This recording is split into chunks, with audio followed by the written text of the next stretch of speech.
राष्ट्रीय स्तर पर चिंतन और चिंता दोनों इसमें समाहित हो चुका है।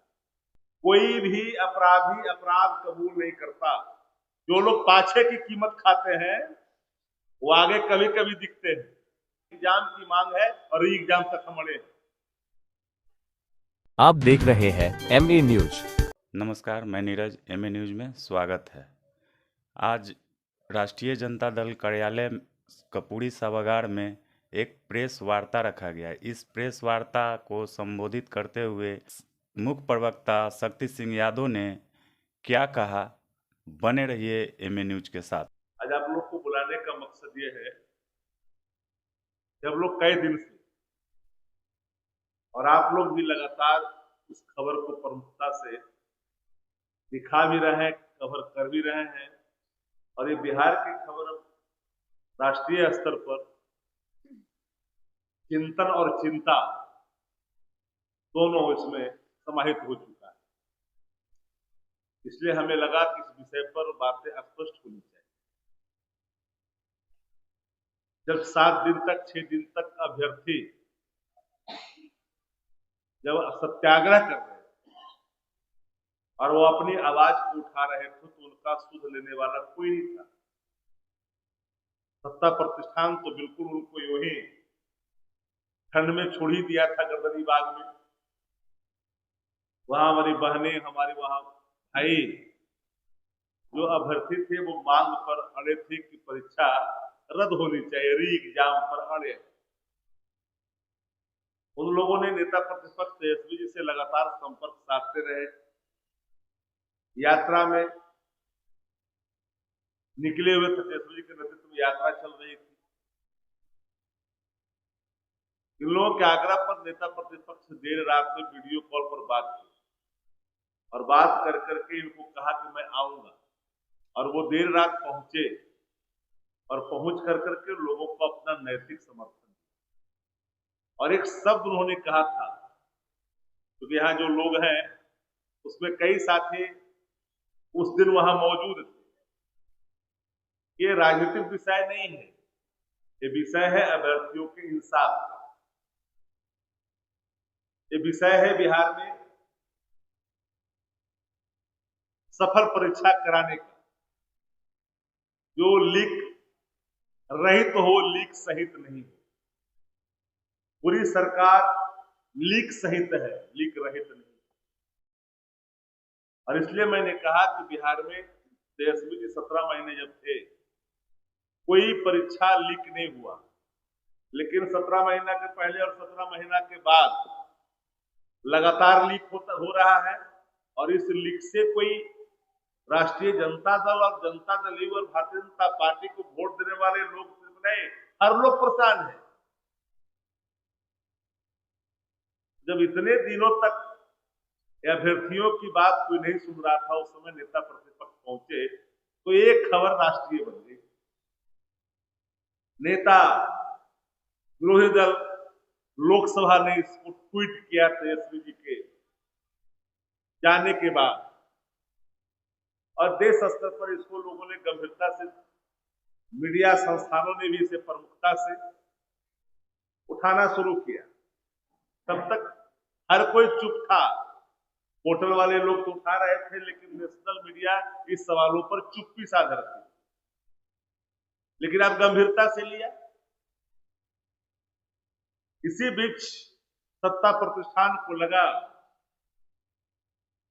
कि अब जो है फजीहत हो रही है। और मुझे हैरानी होती है, बीपीएससी बीपीएससी बीपीएससी, सरकार चाहे सरकार नॉमिनेट करती बीपीएससी को। बीपीएससी से अगर कोई चूक हुई है, कोई गलती हुई है, कोई भी अपराधी अपराध कबूल नहीं करता। बीपीएससी शुरू से ही कबूल नहीं कर रही थी। बाबत भी एक केंद्र को रद्द किया, याद करिए। नहीं कबूल कर रही थी, फिर भी रद्द किया। तो री एग्जाम पर क्यों अड़े हैं? फिर क्या सरकार एक नॉर्मलाइजेशन फिर ला करके सामने खड़ा करना चाहती है? वो री क्यों नहीं करना चाहती? संसदीय लोकतंत्र में, पार्लियामेंट्री डेमोक्रेसी के अंदर एक जो बनावट है कि लीडर ऑफ अपोजिशन जब कोई पत्राचार करते हैं तो उन पत्राचार का जवाब मुख्यमंत्री देते हैं, देश से प्रधानमंत्री देते हैं, लेकिन पत्र लिखे हुए रिमाइंडर तक लिखा। मैं ये कह दूं कि अतिशयोक्ति नहीं होगी कि शासक अचेत अवस्था में, पत्रों के जवाब नहीं मिले। अब कैसे उम्मीद करते हैं कि उन अभ्यर्थियों के जो सवाल है सामने उसको गंभीरता से शासन ले। हम लोग नैतिक समर्थन क्या उवाल हुआ तो भारतीय जनता पार्टी में देख रहा हूं, सत्ता प्रतिष्ठान में जब बेचैनी हुई तो सत्ता प्रतिष्ठान का जो बेबी प्रोजेक्ट है, जो बाजारू शिखंडी जिसको आप कह सकते हैं, बेबी प्रोजेक्ट के माध्यम से पूरे इस सत्याग्रह को सत्यानाश करने के लिए एक रास्ता तैयार किया गया, डिवीजन की गई। ये अभ्यर्थियों के कोई जात नहीं है, उनके सवाल एक है, उनके रंग भी एक है। जात पात में तब्दील करने की कोशिश की गई और जो वीडियो सामने फुटेज आया उसमें जाति सूचक शब्दों का भी इस्तेमाल हुआ। आखिर मैं जानना चाहता हूं इसको ले कहां जाना चाहते सत्ता प्रतिष्ठान? अपने बेबी प्रोजेक्ट के माध्यम से इतनी देर के बाद बेबी प्रोजेक्ट को लॉन्च एक्टिव क्यों किया? पहले ही एक्टिव कर दिया होता। पूरे चित्र को, पूरे वीडियो को अगर उस जगह पर कोई राष्ट्रीय जनता दल का लीडरान वहां पर मौजूद होते, लीडर मौजूद होते, तो हमें लगता है कि प्लेटफॉर्म उनको बकसता नहीं। इसलिए नहीं बकसता, कहता कि अनधिकृत रूप से आपने आंदोलन को यहां पर किया है जहां पर अधिकार प्रदत्त नहीं है, अनुमति नहीं है। अब बुलाए झांसे में लेकर के भाग खड़े हो गए। ऐसे लोग कभी आपको आगे दिखाई नहीं पड़ते। जो लोग पाछे की कीमत खाते हैं वो आगे कभी कभी दिखते हैं, और ऐसे लोग कभी भी लड़ाई में आगे आकर करके इनके लिए संघर्ष करे ये मुश्किल। बातों में थोड़ी गर्मी दिखती है, लेकिन जब सामने गर्मी का प्रकाश आता है तो दुम दबा के भाग जाते हैं।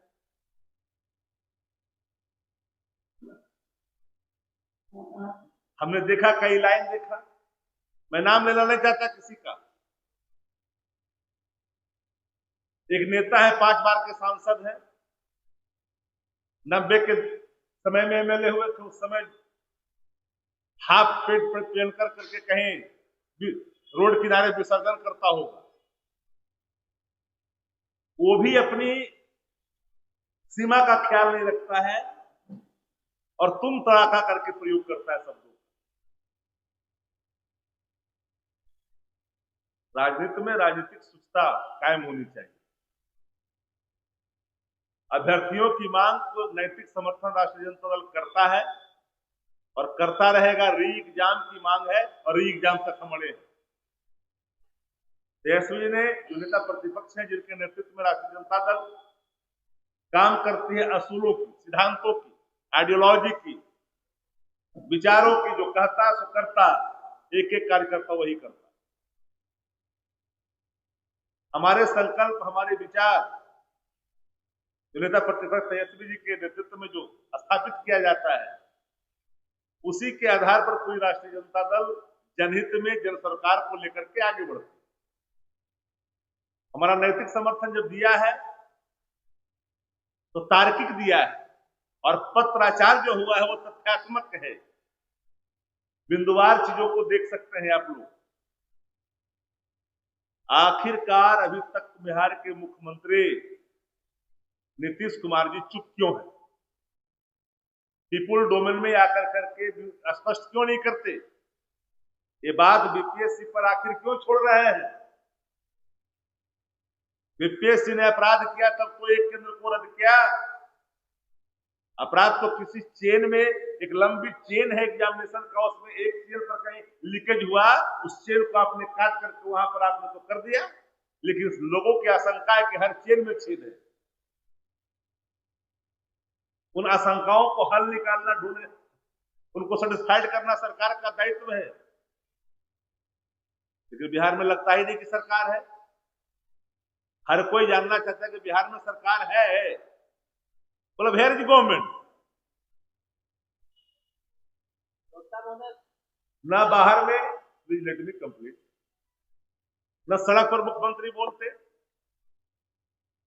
न सदन में बोलते, सदन भी समाप्त हो गए, सदन में भी एक दिन भी नहीं बोले, न मीडिया से बात करते। तो तीनों जब जानना चाहता है बिहार के लोग कि माननीय मुख्यमंत्री जी को आखिर कौन सी स्थिति उत्पन्न हो गई है उनके अंदर, क्या राज इस दंश को कब तक भुगतेगा,